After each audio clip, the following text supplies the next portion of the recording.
Professor Dhanapalan College of Science and Management, OMR Padur. Admissions open. Apply now. நேயர்களே, சற்று முன் ஒரு செய்தி கிடைத்திருக்கிறது. அது என்னவென்று பார்ப்போம்.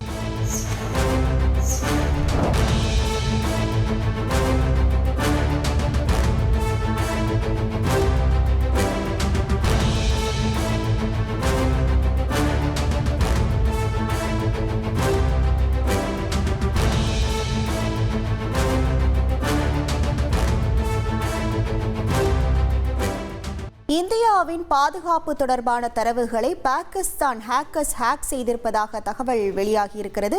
இது தொடர்பான முழு விவரங்களோடு இணைகிறார் நமது செய்தியாளர் ரமேஷ்குமார்.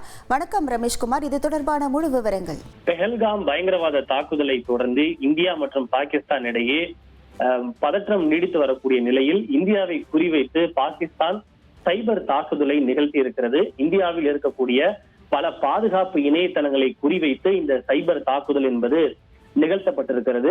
குறிப்பாக மத்திய பாதுகாப்பு அமைச்சகத்தின் கீழ் செயல்படக்கூடிய மிலிட்டரி என்ஜினியர் சர்வீசஸ் மற்றும் Manohar Parrikar institute of defence studies and analysis போன்றவற்றினுடைய மிக முக்கியத்துவம் வாய்ந்த தகவல்களை தாங்கள் எடுத்திருப்பதாகவும் ஹேக் செய்திருப்பதாகவும் பாகிஸ்தான் ஹேக்கர்கள் தெரிவித்திருப்பது அதிர்ச்சியை ஏற்படுத்தி இருக்கிறது, பரபரப்பையும் ஏற்படுத்தி இருக்கிறது. இது மட்டுமின்றி பாதுகாப்பு அமைச்சகத்தின் கீழ் செயல்படக்கூடிய பொதுத்துறை நிறுவனமான ஆர்மர்டு வெஹிக்கிள் நிகம் லிமிடெட் என்ற நிறுவனத்தினுடைய அந்த இணைய பக்கத்தையும் அவர்கள் சிதைக்க முயற்சித்திருக்கின்றனர். அதாவது பாகிஸ்தான் கொடி போன்றவற்றை எல்லாம் வைத்து அவர்கள் சிதைக்க முயற்சித்திருக்கின்றனர்.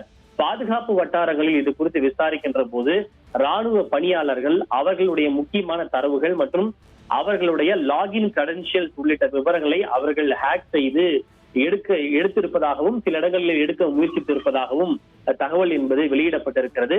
இது இந்தியாவின் மீது பாகிஸ்தான் நிகழ்த்தி இருக்கக்கூடிய ஒரு சைபர் தாக்குதலாகவே வந்து பார்க்கப்படுகின்றது. இதனைத் தொடர்ந்து இந்த ஆர்மர்டு வெஹிக்கிள் என்ற நிகம் லிமிடெட் என்ற பொதுத்துறை நிறுவனத்துடைய வெப்சைட் வந்து ஆனரிலிருந்து ஆஃபர் அது முற்றிலுமாக மத்திய அரசால் தணிக்கை செய்வதற்காக நீக்கப்பட்டிருக்கிறது. அதாவது ஏதேனும் சேதாரங்கள் ஏற்பட்டிருக்கிறதா, பாதிப்பு ஏற்பட்டிருக்கிறதா என்பது குறித்து ஆய்வு செய்வதற்காகவும் தணிக்கை செய்வதற்காகவும் அந்த இணையதளம் நீக்கப்பட்டிருப்பதாக மத்திய அரசு வட்டாரங்கள் தரப்பில் தெரிவிக்கப்பட்டுள்ளது.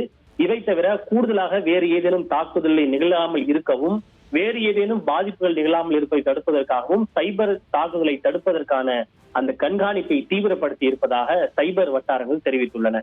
உங்கள் விவரங்களுக்கு நன்றி Rameshkumar. Professor Dhanapalan College of Science and Management, OMR Padur. Admissions open. Apply now.